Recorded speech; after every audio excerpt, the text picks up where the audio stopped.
Welcome to the Deep Dive. Today, well, we're doing something a little unusual. Our deep dive is into this incredibly short audio piece. It's almost like a whisper. It's called Feel the Love. It's really just a few seconds long. Right. But our mission here is to explore, I guess, how can such a brief, positive message actually deliver, profound insights, real emotional weight. In a world that's just overloaded with information, can something this small, this quiet, really matter? And right away, this little clip, it kind of hits us with this very hopeful idea.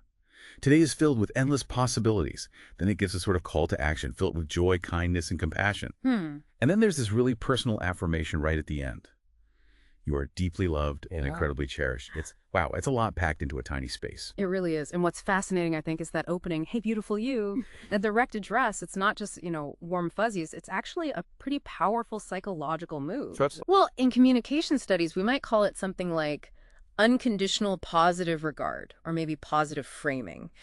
It just immediately creates this sense of safety, of acceptance. It kind of bypasses our usual critical filters, and that makes you, the listener, much more open to what comes next. It's like it's saying, hey, you're worthy of hearing this good stuff. That makes a lot of sense, yeah. Yeah.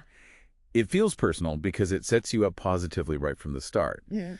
But thinking about someone who might be having a really hard time, could that, hey, beautiful you, feel maybe a bit simplistic or even, I don't know, fake compared to what they're dealing with? That's a really fair question. And how do these simple instructions, fill it with joy, kindness, and compassion, actually translate into real impact? Especially that line, your loving heart warms this world. How does a personal feeling just inside you do something out there? Right. And that's where it gets interesting, because it moves beyond just a nice sentiment. It connects to this idea of, well, what social scientists sometimes call emotional contagion. Emotional contagion. Yeah, exactly. There's research, people like Christakis and Fowler have shown this, how emotions, good ones too, can literally spread through our social circles, like ripples in a pond, or maybe a good kind of contagion. Oh, okay. So when the message encourages you to actively choose joy, kindness, compassion, that feeling doesn't just stay inside you. Your actions, the ones driven by that loving heart, they genuinely influence and maybe uplift the people around you. It shows that your private intention can actually have a measurable positive effect. So it's not just feeling good, it's about maybe doing good. Yeah. And that doing creates a real outward ripple. Ah. But what about that endless possibilities bit? How do you even start to see that if you feel, stuck or totally overwhelmed? Yeah, that's about shifting your mental frame, cognitive framing, they call it. Hearing endless possibilities is kind of an invitation, really, to move from feeling stuck, maybe a fixed mindset, towards a growth mindset, seeing potential. So how do you do that practically? Well, it can be simple things, mindfulness techniques, for instance. Yeah. Just taking a second to notice something new in your day.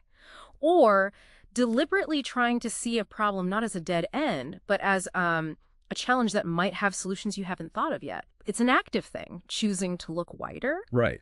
I actually worked with someone once who initially thought these kinds of affirmations were just silly, wishful thinking. But then they tried this tiny experiment. Just for 1 hour, they set an intention to fill it with kindness, and they were genuinely surprised by how their own mood shifted and how people responded differently to them. It's about practice, really, not like instant magic. Okay, so as we kind of wrap up this look at such a short message, the key nuggets seem to be about the power behind these direct affirmations. It's not just the words, but how they land, maybe using that positive framing you mentioned that helps us even consider endless possibilities. And understanding things like emotional contagion shows how choosing joy, kindness, and compassion isn't just personal, it actually ripples outwards. And ultimately, really taking in that idea, you are deeply loved and incredibly cherished, that feels like the foundation, not just for feeling okay yourself, but for how you impact things around you. Which leads to maybe a final thought, something for you, the listener, to consider. Think about the subtle ways your own internal state, your loving heart, might already be warming the world around you, maybe without you even realizing it fully. And then perhaps ask yourself, what one small, deliberate act of kindness or compassion could you choose today? Not just for you, but to consciously turn up that warmth just a little bit for someone else.